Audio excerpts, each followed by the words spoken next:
was it your idea and you and Case sort of collaborated? What was the last push that said, you know what, let's jump out on our own? I think we were both frustrated by how our industry treats people. And we saw that there was no upward mobility for us where we were at, that the company didn't really care for their employees like we do.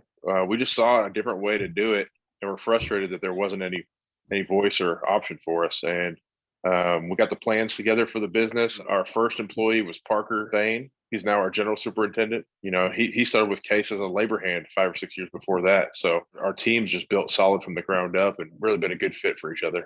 That sounds like you guys really had a culture in mind that you wanted to create.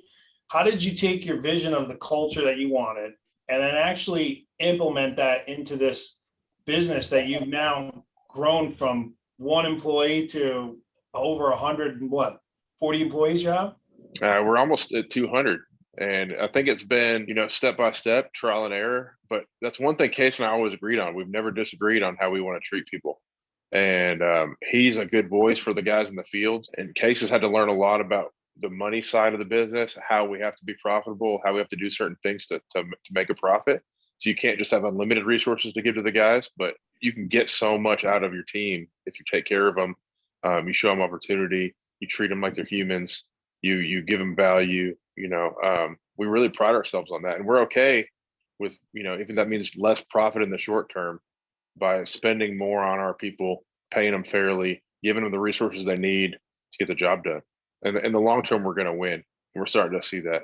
As you grow, it's I've found as there's more and more employees, it's harder and harder and harder for you to be close to each individual one. As you scaled, how did you keep that culture at front of mind? So we had a lot of problems with turnover getting started. We would go through a lot of crews, a lot of superintendents, a lot of project managers, and it just took trial and error. There were lots that we thought were going to be special that didn't end up working out.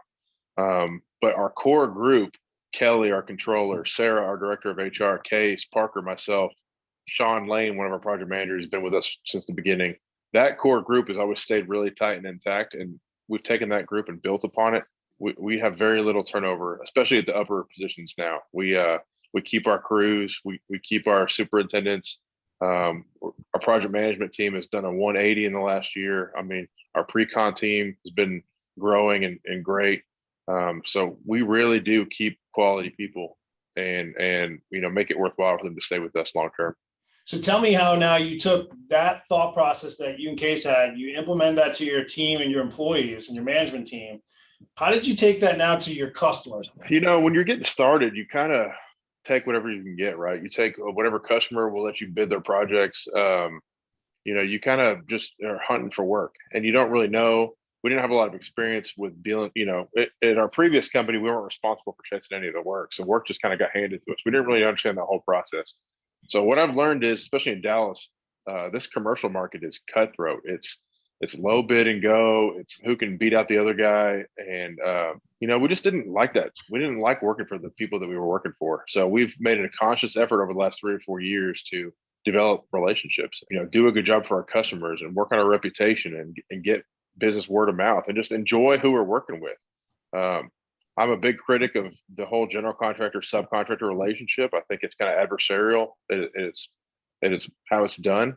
I think there's better ways to do that. And I've been pretty vocal about, I think that needs to change. And that's gotten me some backlash, on LinkedIn, but it's possible to create a true teamwork partnership with general contractors and trade partners. And it's possible to enjoy working with other people. It's possible to have fun while we're working. It doesn't need to be this, ugly contract, do what I say mentality. And we're just trying to change that step by step, one job after another, and keep moving forward.